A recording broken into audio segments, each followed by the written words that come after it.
മറുപക്ഷം സംഘടിപ്പിക്കുന്ന വലിയ പരിപാടി അപ്രസക്തമാക്കുവാൻ നമുക്ക് കേവലം ഒരു യൂണിറ്റ് സമ്മേളനം കൊണ്ട് സാധ്യമാകും എന്ന് തന്നെയാണ്. കേരളത്തിൽ നിന്ന് വന്ന ആളുകളല്ല ഇവിടെ കൂടിയതെന്ന് ആവർത്തിച്ച് പറയാൻ എന്താ കാരണം? നേരത്തെ ഇവിടെ ഒരു വലിയ യാത്ര നടത്തി നമ്മുടെ സമൂഹത്തിൽ ജാടകൾ കാണിച്ചുകൊണ്ട് സമത്വ കേരള ജംഇയ്യത്തുൽ ഉലമയുടെ പാരമ്പര്യമല്ലാത്ത ഒരു സാമ്പത്തിക പാരമ്പര്യം വിളിച്ചറിയിച്ചുകൊണ്ട് ഇവന്റ് മാനേജ്മെന്റിലൂടെ ജനങ്ങളെ മുഴുവൻ അത്ഭുതപ്പെടുത്തുമാറ് വലിയൊരു സമ്മേളനം വിളിച്ചുകൂടി നടത്തിയിട്ട് ഇന്ന് ഈ ഗ്രൗണ്ടിൽ ചേർന്ന സമൂഹത്തിന് ഒരു ചെറിയ ശതമാനത്തെ മാത്രമേ ഒരുമിച്ച് കൂട്ടാൻ കഴിഞ്ഞുള്ളൂ എന്നത് അഹ്ലുസുന്നത്തി വൽ ജമാഅത്തിന്റെ ആദർശ വിശ്വാസികൾ പണത്തിന്റെയും പ്രതാപത്തിന്റെയും പിന്നിൽ ഒരിക്കലും പോയിട്ടില്ല എന്ന് ഉറക്കെ തെളിയിക്കുന്നതാണ്. അതാണ് നമ്മളിവിടെ അടിവരയിട്ട് കൊണ്ട് പറയേണ്ട ആമുഖമായ കാര്യം. പക്ഷെ ഞങ്ങൾക്ക് സന്തോഷമുണ്ട്. കാരണം നമ്മുടെ അണികളിൽ ഇത്ര വലിയ ഒരു ഉണർവുണ്ടായത് പലപ്പോഴും ഉറങ്ങിക്കിടക്കുമ്പോൾ ഉണർത്താൻ പല സംവിധാനങ്ങളും ഉണ്ടാവാറുണ്ട്.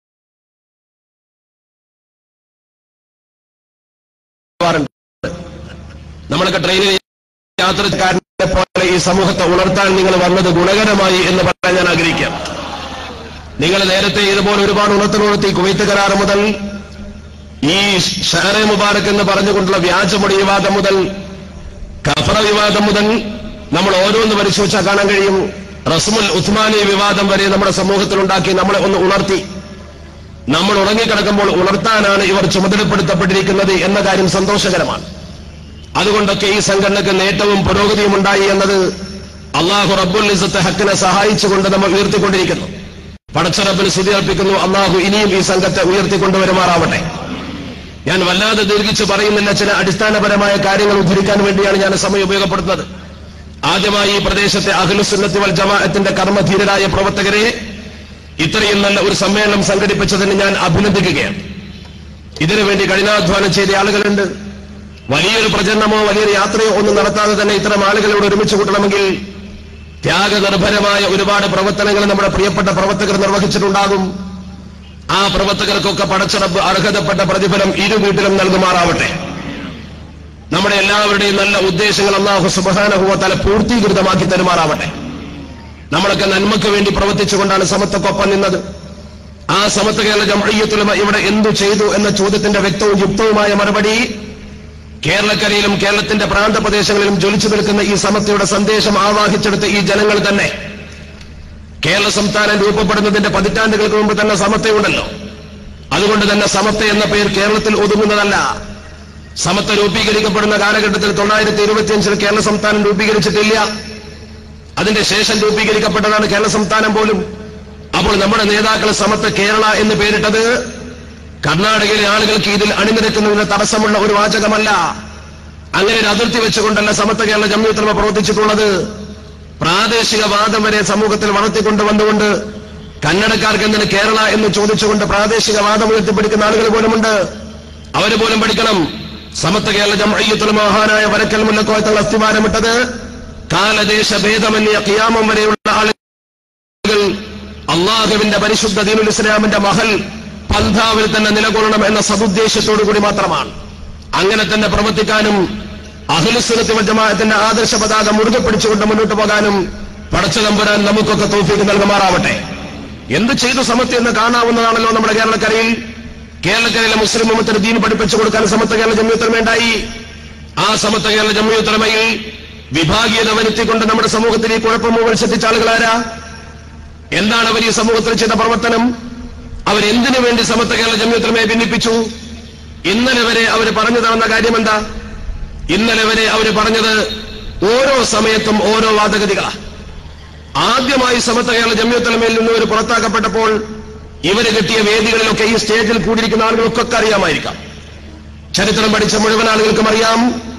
അവര് പ്രസംഗിച്ചതും എഴുതിയതും പ്രസിദ്ധീകരിച്ചതും മുഴുവൻ ശരീഅത്ത് സംവാദ കാലഘട്ടത്തിൽ ബഹുമാനപ്പെട്ട ശൈഖുന ശംസുൽ ഉലമ വിദഗ്ധകാരുമായി വേദി പങ്കിട്ടു. അതുകൊണ്ടാണ് ഞങ്ങൾ സമത്വ കേരള ജംഇയ്യത്തുൽ ഉലമയോട് വിയോജിപ്പ് പ്രകടിപ്പിച്ചുകൊണ്ട് സംഘടന വേറെയാക്കിയത്. അത് പാടി നടന്നു, അത് പ്രസംഗിച്ചു, അത് എഴുതി. നിരവധി രേഖകൾ നമ്മുടെ കയ്യിലുണ്ട്. ആ പ്രസംഗത്തിന്റെ തെളിവുകൾ പല സംഘടനാ പ്രവർത്തകരുടെയും കയ്യിലുണ്ടാവും. അവർ മുഴുവൻ സ്ഥലത്തും പ്രസംഗിച്ചത് എങ്ങനെയാ? പിന്നീട് അവരതിനെ ആദർശത്തിന്റെ ഒരു ചോ ഒന്നുകൂടി വർദ്ധിപ്പിക്കാൻ വേണ്ടി പിന്നീട് പ്രസംഗിച്ചു. ഞങ്ങൾ ഇങ്ങനെ പറയാൻ കാരണം അഖ്ലാഖിൽ ഒരു പാഠപുസ്തകമുണ്ടായിരുന്നു. മുജാഹിദുകൾക്കും ജമാഅത്തുകൾക്കും സലാം പറയാൻ പാടില്ല എന്നൊരു വാദഗതി, അത് ശരിക്കും തിരുത്തിക്കൊണ്ട് അതിൽ നിന്നും സമത്വ കേരള ജമിയത്തുൽ പുറകോട്ട് പോയി. സമത്വ ആദർശത്തിൽ നിന്ന് പുറകോട്ട് പോയത് കൊണ്ട് ഞങ്ങൾക്ക് അവരെ വിട്ടുപിരിയേണ്ടി വന്നു. ശംസുൽ നമുക്ക് പോലും ആദർശ വ്യതിയാനം വന്നു എന്ന് പറഞ്ഞുകൊണ്ട് സമത്വ കേരള ജമിയത്തുൽ നിന്ന് പിരിയാനുള്ള കാരണം അങ്ങനെ അവതരിപ്പിച്ചു. അതേ ശാഖ വന്നപ്പോൾ കുറച്ചു കഴിഞ്ഞപ്പോൾ അവർ പറഞ്ഞു, മുസ്ലിം രാഷ്ട്രീയ പ്രസ്ഥാനത്തിന് സമത്വ കേരള ജമിയത്തുലമയെ കൊണ്ടുപോയി തീരെഴുതി കൊടുത്തു. സമത്വയെ ആ പാർട്ടിയുടെ ആലയിൽ കൊണ്ടുപോയി കെട്ടി. ആ സമയത്ത് ഞങ്ങൾക്ക് അതിനോട് യോജിക്കേണ്ടി വന്നു. ആദർശമുള്ളവർ പുറത്തു വന്നു. ഓരോ കാലത്ത് ഓരോ വാദഗതി. ഇപ്പോഴിതാ ഇതുവരെ കേട്ടിട്ടില്ലാത്ത പുതിയൊരു വാദഗതി. ഇവരുടെ സമ്മേളനത്തിൽ പ്രസിദ്ധീകരിച്ച സുവനീറിന്റെ കോപ്പിയുടെ ഒരു പകർപ്പാണ് ഞാൻ വായിക്കുന്നത്. എന്തിനാണ് സമത്വ കേരള ജമിയത്തുലമ എന്ന് പറയുന്ന ആ പ്രസ്ഥാനത്തിൽ ഈ ഭിന്നിപ്പുണ്ടാക്കിയത് എന്നതിനെ കുറിച്ച് പല സമയത്തും പല വാദഗതിയിൽ പറഞ്ഞ ആളുകൾ ഇക്കഴിഞ്ഞ ദിവസം അവരുടെ കാരന്തൂർ സമ്മേളനത്തിൽ ഔദ്യോഗികമായ ഒരു പ്രസിദ്ധീകരിച്ച സുവനീറിൽ അഖിലേന്ത്യാ നേതാവിന്റെ നീണ്ട ഒരു അഭിമുഖമുണ്ട്. ആ നീണ്ട അഭിമുഖത്തിൽ അതിൽ തന്നെ അഭിമുഖം വളരെ ജാടയോടുകൂടിയാണ് അവതരിപ്പിക്കുന്നത്. അഭിമുഖം അവതരിപ്പിക്കുന്ന ആൾ ആമുഖമായി പറയുന്നു, അദ്ദേഹത്തിന്റെ തിരക്ക് കാരണം ഒരു അഭിമുഖത്തിന് കിട്ടാത്തത് കൊണ്ട് 3 രാഷ്ട്രങ്ങളിൽ വെച്ചാണ് ഈ അഭിമുഖം പൂർത്തീകരിച്ചത്. അത്രമാത്രം ഗൗരവ. അദ്ദേഹത്തിന്റെ കൂടെ 3 രാഷ്ട്രങ്ങൾ സഞ്ചരിക്കേണ്ടി വന്നു. ഇരിക്കട്ടെ, ആ ജാടകളൊക്കെ ജനങ്ങൾക്ക് ബോധ്യമാകും. ഇതിൽ പറയുന്ന പ്രധാനപ്പെട്ട കാര്യം നോക്കൂ നിങ്ങൾ.